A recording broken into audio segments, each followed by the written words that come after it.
Hi third graders, this week we will be doing some more compound words, working on sorting them. The different sorts or categories will be words with side, out, self, some, one, and thing.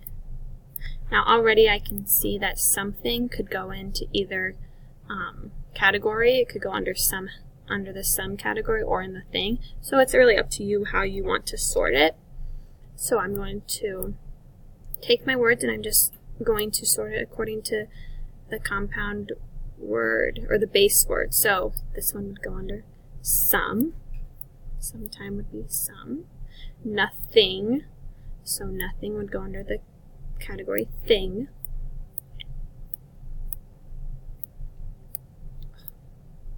Oh boy. Themselves or inside would go under side.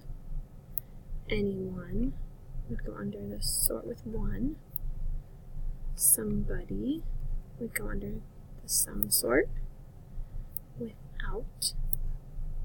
Themselves is a tricky one because when I look up here, I don't see them as a base word or selves, but I know that selves is just the past tense of self.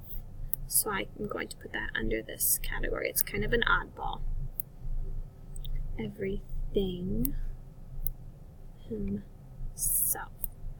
Okay, so again, we're working with compound words. Compound words are two words that come together to make up a different meaning.